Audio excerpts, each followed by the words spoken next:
Coming off the coattails of a walk-off win, the Phillies looking to win their fourth straight, third in a row against the Nationals, 1 win away from finally winning a series for the first time since the Los Angeles Dodgers series. Tyler Mroz, Heat Ratio Sports Phillies pregame show. Tonight is a big one. The Phillies win. They will not only gain some games potentially on division rivals, but they will also win the series against the Washington Nationals. Not really a must-win, I would say, but you should get as many wins as possible before you play the Atlanta Braves. Last night, Phillies won 3-2 against the Nationals. Trey Turner, bases loaded, this close away from hitting a walk-off grand slam, but ball drops just in the warning track. So Trey Turner, walk-off single for the Phillies. What's going on, John? Yeah, David, the Angels did win 3-2. Joe Adell had a weird play where he could have beaten it out, but it looked like he was rounding second. I really don't know what he was trying to do there. I don't know if he has some kind of money transaction from the Braves to help them try and win, but nonetheless, if he did, no use because Angels did win 3-2. So Phillies gained the game on the Braves, which is huge tonight. Mackenzie Gore, the other big part of that Juan Soto trade a couple years ago. Another lefty, third straight lefty in a row for the Nationals, taking on the best lefty currently in the Phillies rotation, minus Ranger Suarez. Suarez is hurt, so we'll say Sanchez is right now the best lefty in the rotation. Christopher Sanchez, 8-8 with a 3.63 ERA. Before we kick this off, Phillies did make some roster moves about an hour ago. They called up Tyler Gilbert, a left-handed pitcher from AAA. He's going to be number 40. To make room for him, they optioned Tyler Phillips. I know, tough one, but Tyler Phillips goes back down to AAA, and they transitioned Spencer Turnbull to the 60-day IL. So, yeah, those are some pretty big moves. Tyler Gilbert, major league career, he spent 2021 through 2023 with the Arizona Diamondbacks and a career 4.32 ERA with them.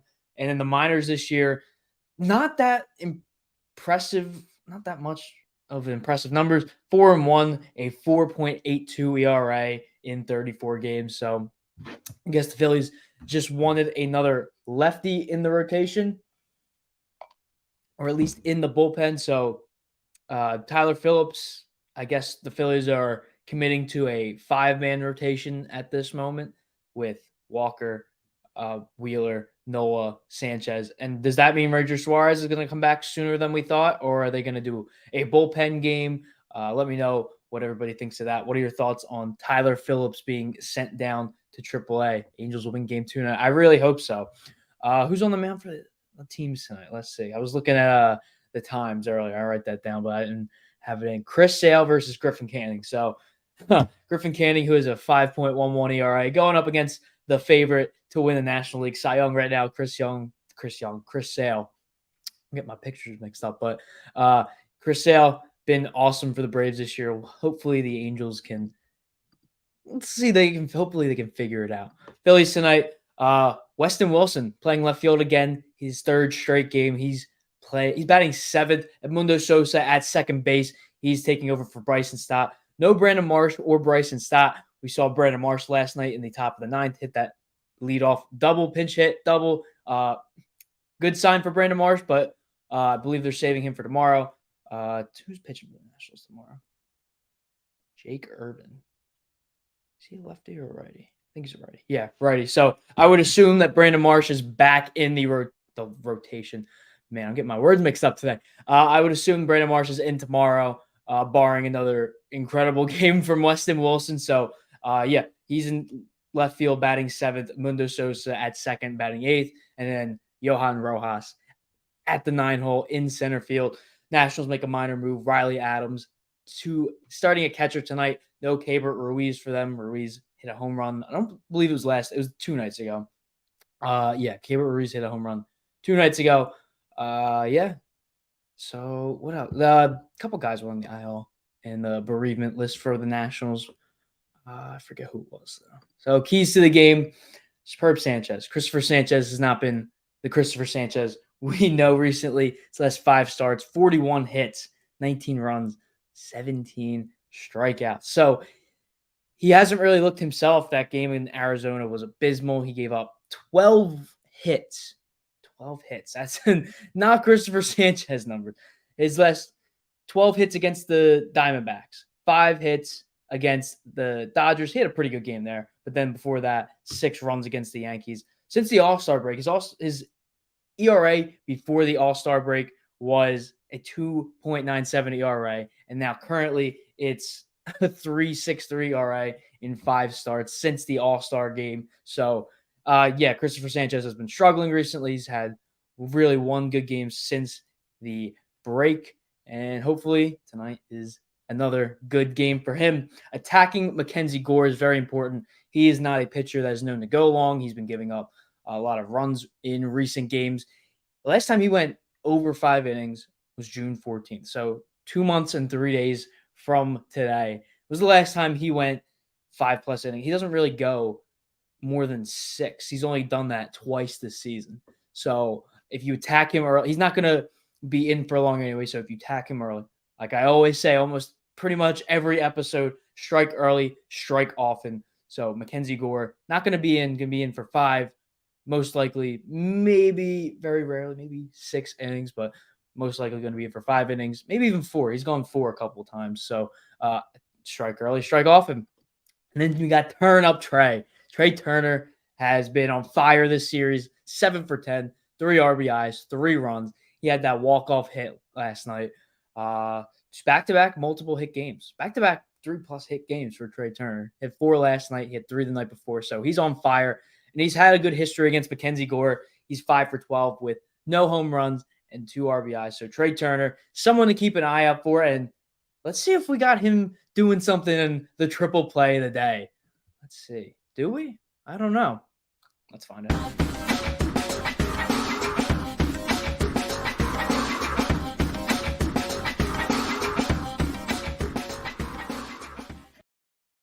Again, use your code HEAT. Get 50% off at Win Daily. Let's see what we got cooking today. The streak continues. There's no pregame yesterday, so streak does continue technically because we didn't go over yesterday. We had nothing to compare it with. So triple play of the day. We have Christopher Sanchez over 4.5 strikeouts at +105.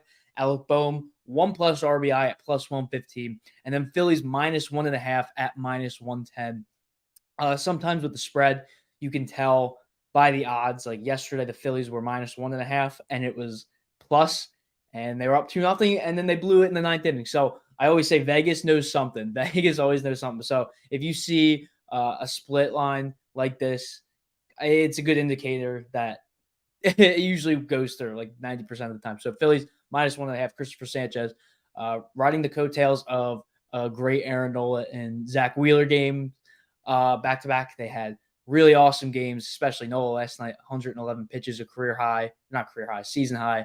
But yeah, I do believe that Christopher Sanchez is going to play really well tonight. But CJ Abrams does have a good history against him, and so do a lot of the guys in this lineup. CJ Abrams, 5 for 11.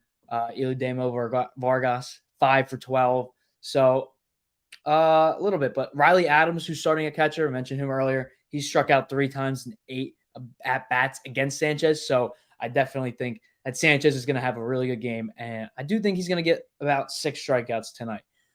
Another bonus bet. Trey Turner. We did talk about him. Why not keep it going? Home run for +340. I think that this is easy money. I do think he's going to do something. Even if this is his only hit of the night, I firmly believe that Trey Turner is going to go yard tonight. Mentioned earlier his career against Mackenzie Gore is 5 for 12. No home runs yet, so it's going to be one tonight. I just know it. I have a really good feeling about that. For all my UFC fans out there, UFC 305 is tonight. Main event, Dricus du Plessis, middleweight champion of the world, defending it against one of the best middleweights of all time, Israel Adesanya. Adesanya's first fight since losing the belt to Sean Strickland. I'm going to say Israel Adesanya to win by KO, TKO, DQ at +275. I know a lot of people don't like to look too much into the training videos, but I know Dricus can be a grappler, and just the way he's going, he doesn't really protect his head, and I think Izzy can just get that one punch or kick. I don't know if he has that power anymore, but if he still has half of what he used to have, I still think he can knock out Drinkus, and I really do think that is what is going to happen. So Christopher Sanchez over 4.5 strikeouts at +105. Alec Bohm to get 1+ RBIs, and then the Phillies -1.5. Trey Turner to get a home run, and Israel Adesanya to win by KO, TKO, or DQ. Hopefully that's not DQ. That would be pretty lame. Again, use code HEAT. You get 50% off.